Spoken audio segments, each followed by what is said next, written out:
Hola, espero que estés muy bien. Hoy te voy a compartir una de las leyendas mexicanas que nos contaban cuando éramos pequeños. La leyenda de los 5 soles.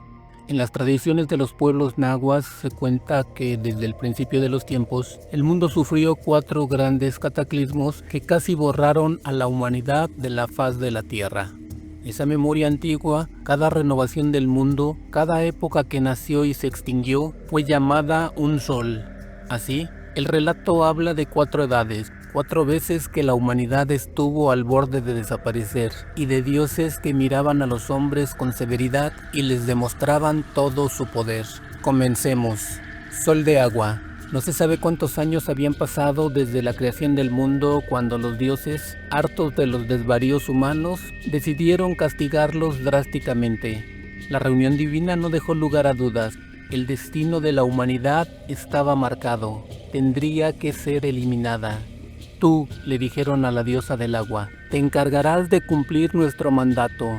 Lo cumpliré, respondió la diosa tajante y sin vacilar. Y, pese a su severidad, aquella deidad era sumamente bella. En su cabeza lucía un pintoresco adorno confeccionado con plantas lacustres y alrededor del cuello hilos engalanados con hojas y flores. Su falda era de una tonalidad azul, como la de los lagos en calma o de la mar sin oleaje.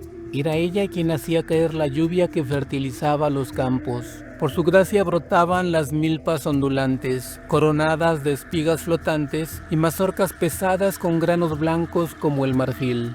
De la milpa procedían los productos básicos de la dieta, esos que los seres humanos habían aprendido a cultivar a lo largo de los siglos y los que habían terminado por adaptarse a sus necesidades. La diosa del agua también hacía surgir manantiales desde las hendiduras de las rocas, liberando arroyuelos de aguas extremadamente limpias, puras y transparentes que irían después a regar praderas sedientas. Bajo su cuidado, la tierra reverdecía y el mundo prosperaba. En esos días, los seres humanos la invocaban con gran devoción. Era una diosa atractiva y benéfica que traía vida y alivio. Pero al recibir la orden de los dioses, su semblante se transfiguró. En sus ojos se encendió un fulgor terrible, como el de una temible tormenta. La diosa del agua tomó una bandera en cuyos pliegues se agitaban los signos formidables de la lluvia, de los rayos y de los relámpagos, y se lanzó al espacio, ligera y resuelta, para clavarla en la cumbre de una alta montaña que enseguida se cubrió con nubes amenazadoras. Luego descendió a la tierra y entró en una casita donde vivía un matrimonio honrado. El hombre y la mujer, admirados por la presencia de la diosa, escucharon su mandato. No hagan más pulque. Miren esa montaña, de allí bajará agua en abundancia que inundará la tierra. Derriben rápidamente ese ahuehuete de tronco hueco y métanse en su oquedad, y llévense el fuego que tienen encendido. Pero cuiden muy bien que no se apague. Solo deberán comer una mazorca al día. La diosa se elevó y se dirigió hacia la montaña cubierta de nubes. Desde allá, miró a su alrededor y detuvo su vista en cada uno de los 4 puntos cardinales. Entonces alzó la bandera en cuyos pliegues se agitaban los signos de la lluvia, de los rayos y de los relámpagos, y la movió con fuerza de derecha a izquierda, sujetándola con ambas manos. Al instante, múltiples relámpagos desgarraron el cielo, retumbaron los rayos y se abrieron sus compuertas formándose unas formidables cataratas. Cayó una terrible y copiosa tormenta. Los torrentes eran impetuosos. En la tierra, la gente huía despavorida, trepando árboles y escalando cerros en busca de mantenerse a salvo. Pero todo era inútil. El agua, con una fuerza descomunal y una velocidad vertiginosa, lo invadió todo. Campos, pueblos y ciudades, y no hubo refugio seguro. Llorando suplicaban misericordia, pero los dioses se mostraron inflexibles. Y seguían suplicando y desesperados exclamaban, quisiéramos ser peces. Y los dioses al fin los escucharon y les respondieron, pues entonces serán peces. Y todas aquellas gentes sumergidas se transformaron en peces, y aquel nuevo mar, interminable y ondulante, se vio repleto de una inmensa cantidad de peces que se agitaban aterrados en todas direcciones, como sufriendo todavía los estragos del impactante e inmisericorde diluvio. Solo arriba, sobre la inmensa superficie líquida, flotaba el tronco, aún con ramas, del ahuehuete sagrado. En esa nave improvisada, el hombre y la mujer, beneficiados por la diosa, seguían su curso, tranquilos, y a su lado chisporroteaba, de manera prodigiosa, el fuego del hogar que habían salvado. Con el tiempo, las aguas descendieron y la tierra finalmente pudo secarse. La vida volvió a asomarse, tímida, entre los surcos resecos, como si el mundo recuperara el aliento perdido.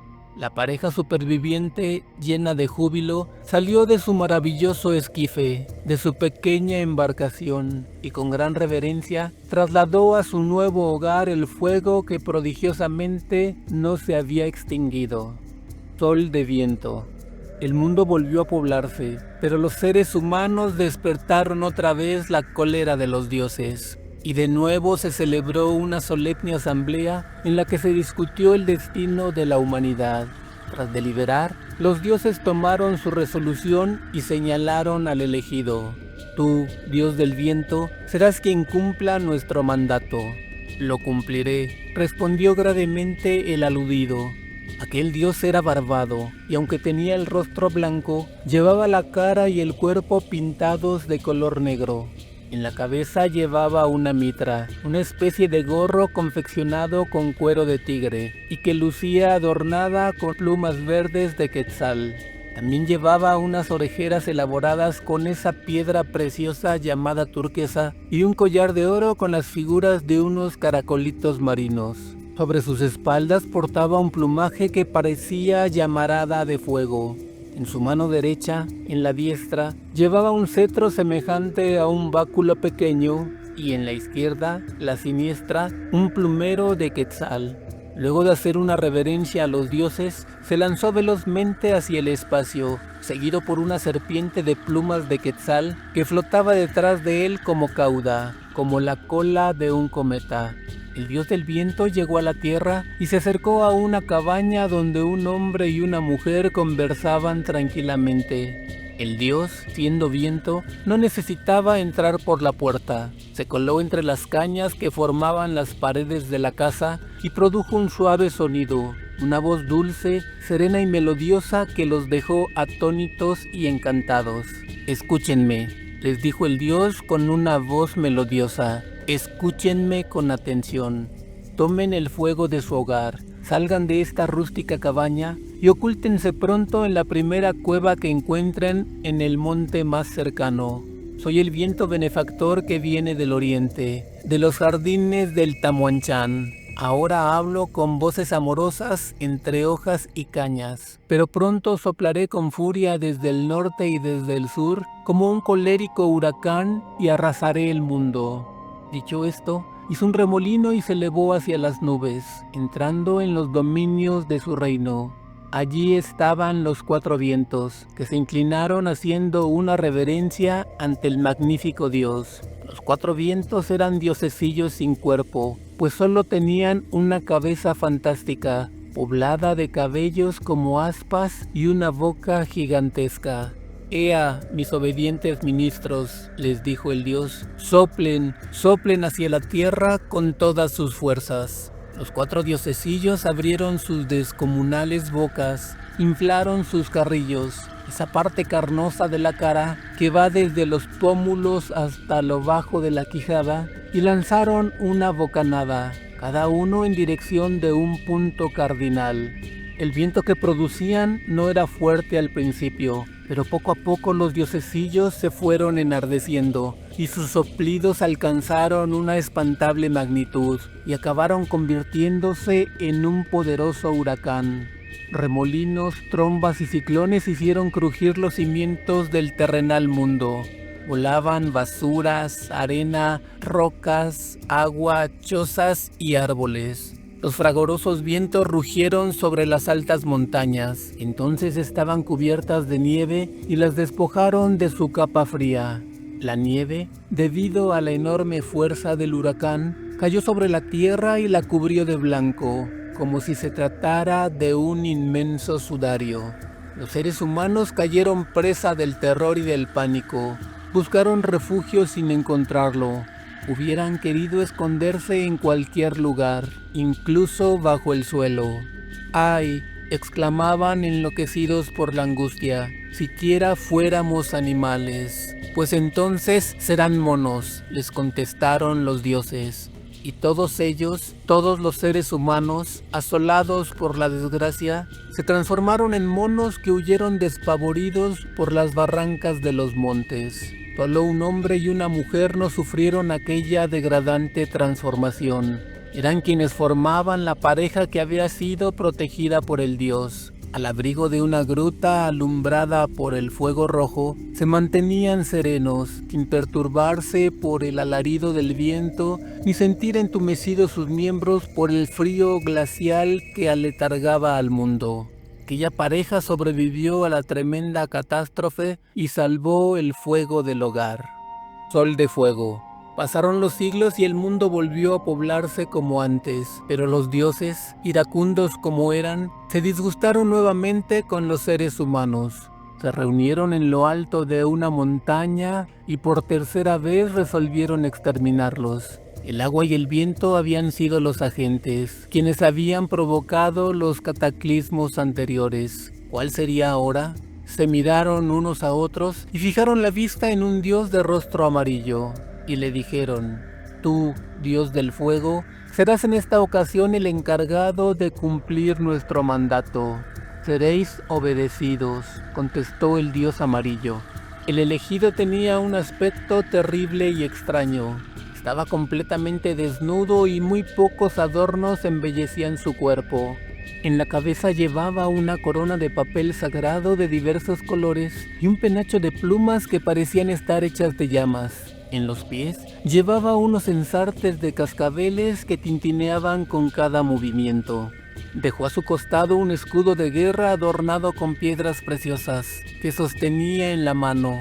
Tomó un enorme plumaje amarillo entre cuyas plumas brillaban los signos de rayos y de relámpagos y se lo puso en la espalda como un trofeo siniestro.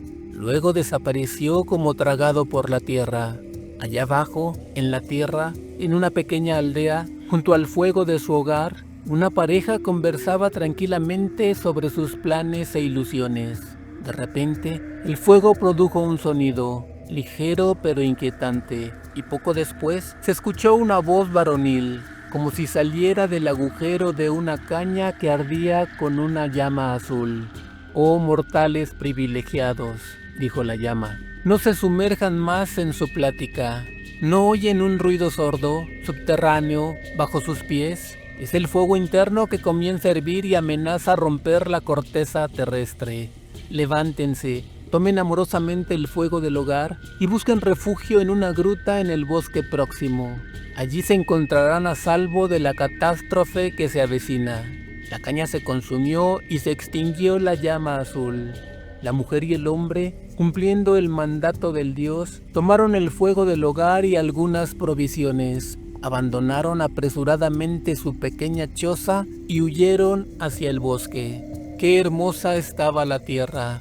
Los campos estaban todos verdes, cubiertos de flores y parecían sonreír. Las esbeltas cañas, cargadas de elotes, se balanceaban entre las milpas. Los frijolares se cubrían de ejotes semejantes a pequeños alfanjes o sables cubiertos de esmeralda, y millones de florecillas blancas salpicaban el verde oscuro de los chilares. Las guías de la calabaza y del chilacayote trepaban hasta los techos de los jacales, mostrando sus flores en forma de campana y sus jugosos frutos. Y el cempasúchil pintaba de amarillo los bordes de las huertas como si se tratara de una franja dorada.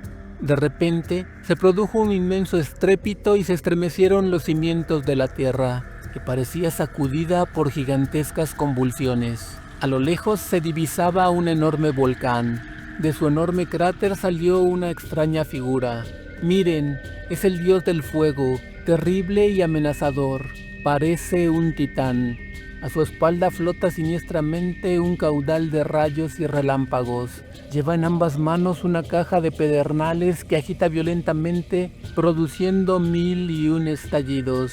Vuelca la caja y enciende una formidable lluvia de fuego. El volcán comenzó a temblar, rugió espantosamente y escupió hacia el cielo una especie de penacho de vapor cruzado por múltiples relámpagos. Por doquier llovió ceniza y arena, y ríos de lumbre, ríos de lava, bajaron por las faldas de todos los volcanes, invadiendo los campos, los bosques y las llanuras. Lo arrasaron todo, sembrando a su paso destrucción y muerte. Fue así como nació el Tezontle, y fue tanto el fuego volcánico de aquella edad que su resplandor iluminó toda la tierra con fulgores amarillos. Y los seres humanos, la humanidad sentía asfixiarse en medio de aquella atmósfera ardiente, impregnada de vapores y cenizas que picaban como agujas. En esas condiciones, era natural que las plantas se tostaran y los árboles ardieran. Si fuéramos pájaros, clamaban los seres humanos con angustia, volaríamos, pues pájaros serán, les contestaron los dioses. Y todos ellos, todos los seres humanos, asolados por la desgracia, se convirtieron luego en aves que huyeron aleteando nerviosamente, abriendo los picos y exhalando lastimeros chillidos, trinos, graznidos o silbidos según su orden. Y sin embargo, allá en medio del bosque, en la falda de una colina, había una gruta casi oculta entre el ramaje. Dentro de ella conversaban serenamente el hombre y la mujer beneficiados por el dios, teniendo en medio de ellos el fuego del hogar. Fueron los únicos que se salvaron de aquel espantoso y destructor cataclismo. Sol de tierra. El género humano volvió a multiplicarse y a repoblar la tierra. Pero los dioses, como ya te he dicho, eran iracundos. Sin embargo, su ira comenzaba a menguar. Se dieron cuenta de que no todos los seres humanos eran malos. Por eso, luego de discutir y deliberar, resolvieron castigar solo a los perversos y dejar que sobrevivieran los justos. Tú, diosa de la tierra, dijeron, serás ahora la encargada de cumplir nuestro mandato. Su mandato será cumplido, contestó la diosa con firmeza. La diosa de la tierra era joven y bella, vestía de rojo desde la cabeza hasta los pies, llevaba una mitra, una especie de gorro, una camisa, una falda y unas sandalias. También lucía unos ricos pendientes y un collar con pequeñas figuras de mazorquitas de oro. En su mano mostraba como principal atributo una especie de atado formado por mazorcas doradas. Sonrió graciosamente y dijo a los dioses del fuego, del agua y del aire, sus amigos y colaboradores que representaban el calor, la humedad y el viento. Ahora los dejaré descansar, ya les llamaré oportunamente. Al ir camino de su reino, la diosa de la tierra, que vigilaba la germinación, el crecimiento, la floración y la fructificación de las plantas, pensó: el encargo que me han hecho es bastante sencillo. Consiste por ahora en no hacer nada. Seré perezosa durante algún tiempo y luego iré cambiando de funciones según el caso. A partir de ya seré la diosa de la esterilidad y el hambre. Me ocultaré donde nadie me encuentre. Luego de esto, se escondió en una gruta honda y oscura y se acostó a dormir. Los dioses del agua, del fuego y del aire hicieron lo mismo. Pero pronto comenzaron a escasear las lluvias, se registraron terribles heladas y dejó de emanar el agua de las fuentes. La tierra se marchitó, todos sus campos se secaron. Las milpas y demás plantas alimenticias se anublaron, es decir, se marchitaron. Un gran clamor se escuchó de un extremo a otro del mundo. Los seres humanos, desesperados, invocaban a gritos a los dioses. Ampárenos por piedad, calmen nuestra hambre y nuestra sed. Por momentos, los dioses entreabrían los ojos y a una señal de la diosa tierra, enviaban de cuando en cuando, en alas del viento, un poquito de agua y un soplo de calor a los seres humanos que consideraban virtuosos. Ampárenos, seguían clamando los otros con angustia. Mejor quisiéramos que nos devoraran los tigres. Muy bien, dijeron los dioses al oír aquello, los tigres se los comerán, pues también ellos tienen hambre. Y de los marchitos bosques y de las polvorientas montañas salieron tigres famélicos y devoraron a los humanos. La diosa de la tierra dejó entonces su retiro. El mundo estaba convertido en un inmenso páramo y su aspecto era tan triste y desolado que la misma diosa sintió que su corazón se llenaba de angustia. Qué horrible es ser la diosa de la esterilidad y el hambre. Por fortuna, puedo transformarme a mi parecer y voluntad. Por eso, seré ahora la diosa de la fertilidad y de los frutos, es decir, de la abundancia. Muy pronto lo seré también de las flores y del maíz. Y aquella deidad que podía transformarse tan fácilmente y ser en un momento la terrífica diosa del hambre y en otro la placentera diosa de las flores, llamó a sus colaboradores, el aire, el agua y el calor, y les dijo: pónganse a trabajar, amigos míos, soplen, lluevan y calienten. Y esas mágicas palabras, dulces y armoniosas, vibraron en el aire. La lluvia comenzó a refrescar la tierra y muy pronto floreció y volvió a vestirse de verde. Las fuentes volvieron a brotar. Los arroyos fluyeron nuevamente por los viejos cauces cubiertos de arena. Los árboles otra vez se llenaron de follaje. Los seres humanos que sobrevivieron sembraron toda clase de semillas que germinaron con rapidez. Los campos de cultivo produjeron flores y frutos en abundancia. Los jardines estaban relucientes y las trojes parecían reventar de tan llenas que estaban. Fue aquel un alegre renacer de la naturaleza. La diosa tierra sonrió. Los supervivientes, llenos de alegría y gratitud, hicieron fiestas y ceremonias en honor a los dioses bienhechores, convencidos de que el mundo no volvería a sufrir ninguna otra calamidad. El quinto sol. Ya te he dicho que nuestros antepasados, los pueblos nahuas, creían que el mundo había terminado 4 veces, destruido por cataclismos provocados por el agua, el aire, el fuego y la tierra, según relata la leyenda de los 4 soles cosmogónicos que acabamos de compartir. Después de la cuarta destrucción, el mundo quedó sumido en tinieblas durante 20 años, pues el cuarto sol también se extinguió. No amanecía ni anochecía, todo estaba en completa oscuridad, todo era oscuridad. Hasta que en algún momento los dioses se reunieron en Teotihuacán para decidir cómo devolver la luz al mundo. Y entre todos decidieron crear un quinto sol. Como todos los presentes eran dioses y el sol debía hacerlo también, se miraron unos a otros y preguntaron: ¿quién de nosotros se encargará de alumbrar de nuevo al mundo? Uno de ellos, rico y noble, se ofreció. Yo me hago responsable de alumbrar al mundo, dijo. Los dioses estuvieron de acuerdo, pero agregaron: tú serás el sol, ¿y quién será la luna? Volvieron a mirarse, pero nadie se ofreció. Entre ellos había uno que no hablaba y que solo se limitaba a escuchar lo que otros decían, que era pobre y humilde y que tenía el cuerpo lleno de granos. Sé tú también quien alumbre al mundo, granujientito, le dijeron.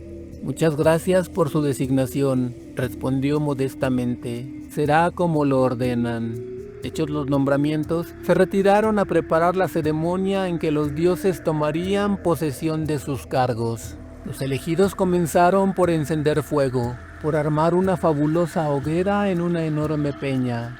Luego se subieron a unas como torres, que no eran otra cosa sino unas enormes pirámides que entre todos los dioses les habían edificado. Las pirámides eran de piedra y de tierra, muy elevadas, como si fueran unos templos. Allí hicieron penitencia 4 veces, sacrificándose con púas y presentando múltiples ofrendas, las del noble muy ricas, las del pobre muy humildes. Y de nuevo todos los dioses se reunieron, pues ya era tiempo de que quienes iluminarían el mundo tomaran posesión de sus cargos. Al noble lo vistieron con bellos plumajes y una capa de lienzo. mientras que al humilde le pusieron un sencillo traje de papel. Estaban en la peña donde ardía el fuego desde hacía 100 horas. Las llamas eran altas y resplandecientes. Unos dioses se colocaron a la derecha y otros a la izquierda. Los elegidos se pusieron delante del fuego, con el rostro vuelto hacia las llamas. Era un momento solemne. Había una gran expectación. El misterio de aquella oscuridad, de aquella noche que ya había durado 25 años, estaba por romperse. Los luminares, las fuentes de luz deberían surgir, pero ¿de qué manera? Los dioses se pusieron de pie y uno de ellos habló con voz muy grave. Noble dios, échate al fuego. El dios noble intentó arrojarse, pero el calor lo venció. Retrocedió espantado. Probó varias veces, pero en todas el miedo pudo más que él, hasta que perdió el ánimo por completo. Viendo que el noble no podía, le dijeron al dios humilde: granujientito, prueba tú. Y el dios humilde se concentró, cerró sus ojos para no ver las llamas y se lanzó valerosamente al centro del fuego. Avergonzado debido al valiente acto de su rival, el dios noble recobró un poco de ánimo y también se arrojó en la hoguera. En ese momento se apareció un águila, entró en la lumbre y se quemó, por eso sus plumas quedaron como ásperas y negruzcas. Un tigre apareció luego y entró igualmente en el fuego, pero solo se chamuscó, y su piel quedó manchada de negro y de algunos tonos rojizos. Los dos dioses, luego de arrojarse al fuego, quedaron reducidos a cenizas. Los demás aguardaban, mirando hacia los 4 puntos cardinales, pero con más insistencia hacia el oriente. Pero los astros que debían aparecer no aparecían. De repente las llamas se abrieron como para dar paso a algo desconocido. Los dioses fijaron sus ojos en la fulgurante hoguera y vieron que 2 globos luminosos se asomaban, uno en el pico del águila y otro en las garras del tigre. El ave regia agitó sus poderosas alas y con su carga en el pico voló majestuosa hacia el oriente, colocando allí al astro. El tigre corrió por valles y montañas y puso al otro astro luminoso a un lado del primero. Fue aquella una escena grandiosa, sublime, digna de ser presenciada solo por los dioses. Primero salió el sol y después la luna, pero ambos astros tenían el mismo brillo, un fulgor tan intenso que cegaba los ojos. En ese momento ocurría el gran amanecer del mundo, la aurora que renacía después de la noche inmensa. La luz desgarró las tinieblas que imperaron a lo largo de 8000 noches, y las sombras huyeron al registrarse aquella descomunal explosión de luces, y quedaron sepultadas en el ocaso como espectros de las sombras. La naturaleza despertó alborotada, y la alegría contagió a los seres de todo el universo. La música celestial brotó de todos ellos y llenó con sus suaves melodías el infinito. Los mismos dioses estaban mucho más que anonadados. Luego del primer momento de estupor, dijeron: no es conveniente que los 2 astros alumbren por igual, con la misma intensidad.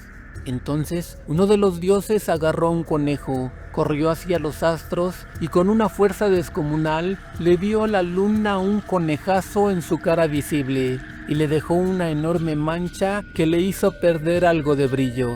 Desde entonces, el astro de la noche conserva la señal de aquel tremendo golpe. Y así, el dios humilde se convirtió en el sol y el dios noble en la luna. Pero ninguno se movía. Solo se les veía balancearse en el oriente.